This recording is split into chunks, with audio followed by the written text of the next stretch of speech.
Welcome in, everybody, to another episode of 410 Sports Talk. I'm James Haskell, along with my co-host Glenn Martin. The news is pouring in bit after bit, and we're excited here to talk about it. The Ravens have some new roster news, another new old face that we'll be talking about. But before we do, take a second, hit the subscribe button, give us a like, turn your notifications because the news is pouring in, and it's kind of an on-off thing, so it's like a hurry up and wait. Now that news is here, things are pretty rapid fire and moving quickly, so make sure your notifications are on. And big shout out to the newest member of 410 Sports Talk, Intern Brad. Intern Brad, shout out, who's been killing it on the social media. That's right. If you notice, definitely he's hugely responsible for the improvements to our Instagram page, as well as some other improvements, thumbnails and such like that. So happy to have Brad on the team, and excited to see. Yeah, give him some love in the comments. Yeah, absolutely. See all what he can do to help grow the show. But as far as why, there, Glenn? Yeah, as far as why we are here, kind of an interesting signing recently is the Ravens brought back a 2021 draft pick, fifth round draft pick, Ben Bench Mason as the fullback / You said tight Ben end. Bench Mason, right? Yes, Oh, okay. yes, Bench as he was. Because I'm pretty sure John Harbaugh was saying something else when he got picked up by the Patriots. Maybe in private. But yes, of course, like Jimmy said, that he was ultimately released by the Ravens, but with every intention and hope to bring him back to the practice squad before the Ravens ever played any meaningful snaps here. This was after the final preseason game.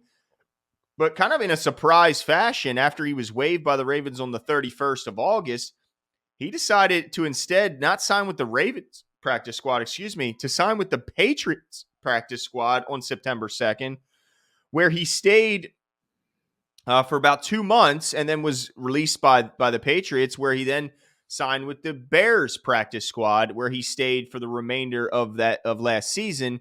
But it was interesting when he left here, because it was clear that John was irritated by the fact that he decided to go sign in New England and not stay here, just by his body language and how he talked about the situation. So how surprised are you to see him back? Because usually once an ex-Ravens kind of scorns the Ravens, we don't usually bring them back. So how surprised were you to see that? Well, I was a little surprised and not surprised. I was surprised in that it wasn't on my radar. But once I understood why, I got it, because we drafted him, we have special rights. So if I'm not mistaken on that, we can sign into a futures reserve type deal. And if you look at that deal, that type of deal, we gain certain leverage within that relationship moving forward. So strategically, I get it. All right. That makes sense in that. If we still don't like what we see, we do the same thing we did. Yeah, exactly. And it's this could just be a slow, painful way to get back at him. No, I'm totally kidding. That would be a ridiculously elaborate, be horrible training camp and then see ya. You know what I mean? That'd be so mean. And John just is deuce. Remember last year, Ben? Yeah, that's right. But in all honesty, I think it has to do with a few things. The ensuing contract of one, Lamar Jackson, Marquise Hollywood Brown, and others that will be relatively big deals, and having to find any way you can cut corners. So this deal has much more to do, this news has much more to do with Patrick Ricard and his future than really it has to do with Ben Mason, right?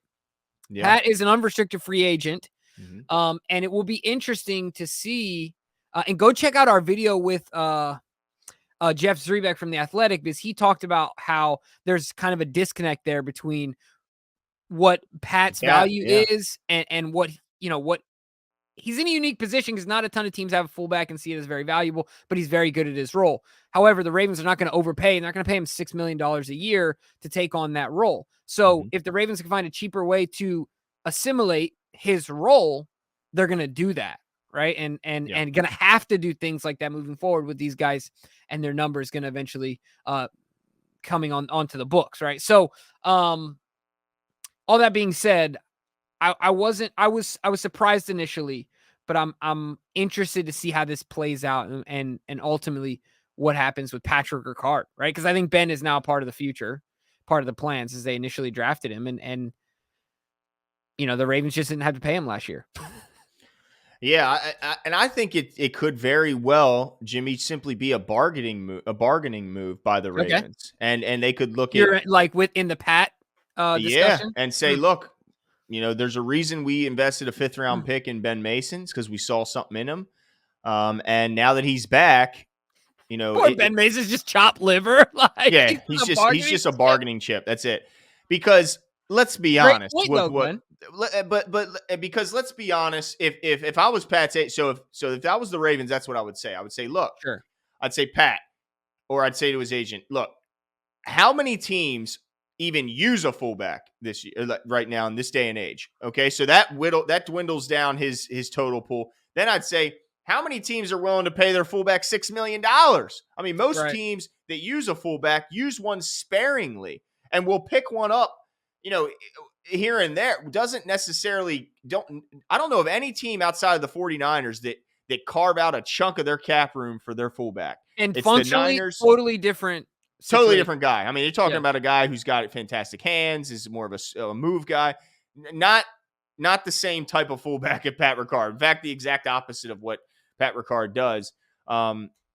So there's really only 2 teams that currently pay their fullback this kind of money, and that's us and the Niners. So what's his market really? And then if I was Pat's agent, what I would counter with is say, if you think Ben Mason is a replacement for Pat Ricard, then you have bumped your head. I mean, as much as Ben Mason is praised for his toughness, his overall strength, and his ability to move guys that are bigger than him. Obviously, the Patriots didn't see it. Well, you're talking about a 55-pound weight difference, Jimbo. Yeah, they're different humans. I mean, Pat Ricard is pound for pound one of the greatest athletes we have in the sport. He's 310 pounds of pure muscle who can absolutely move and block. He could block your D tackle. He could block your safety. Name how many players could do both. Yeah, and then he can play D tackle. Then he can play D tackle in an emergency role. And we saw what the man can do if you get the ball in his hands in the flat. No corner is looking forward to their meeting with Pat Ricard in the secondary. They're dreading it, in fact. So there's no doubt that this guy makes a massive difference when it comes to what the Ravens want to do in the ground game, but also in his ability to chip guys out of the backfield. I mean, he's in there in big time pass blocking situations because he can be your, he can do a whole lot more as far as erasing a potential, pass rusher than most running backs or fullbacks can, because he's 311 pounds of muscle. Yeah. Well, let me say this. I was never fooled. I just want to say this. I got receipts out there.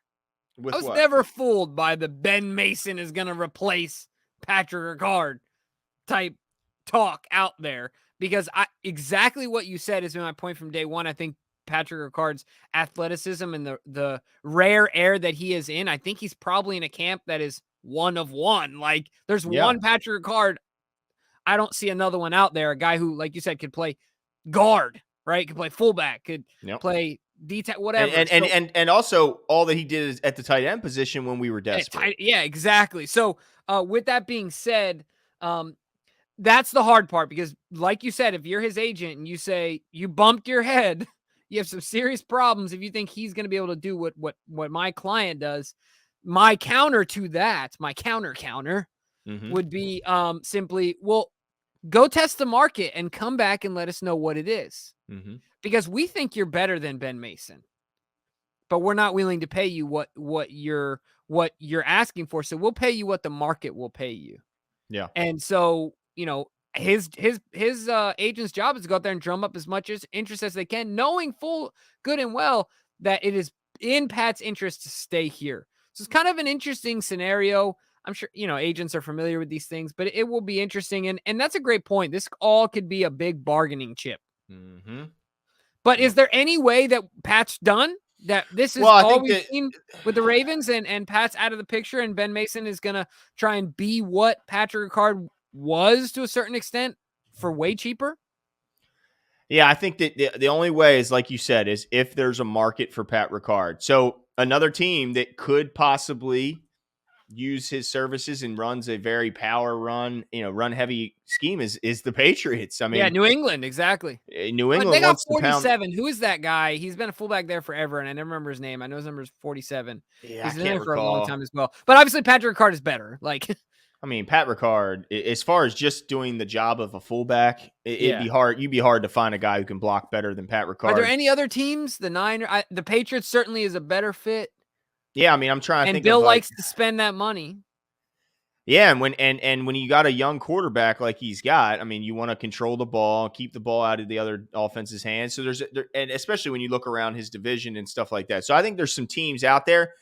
But man, you're talking about $6-7 million cap hit on your fullback. I mean, that's just mind blowing. That would have to mean that Ricard is so much better than the guy they have on staff or the other options out there, that you're willing to eat up that chunk of change. Now, he has his quarterback on a rookie deal, so that's why New England's another team. That's a team Yeah. where you really got to look at, because that's one team that could potentially have some cap space that they could be flexible with. But ultimately, and also look.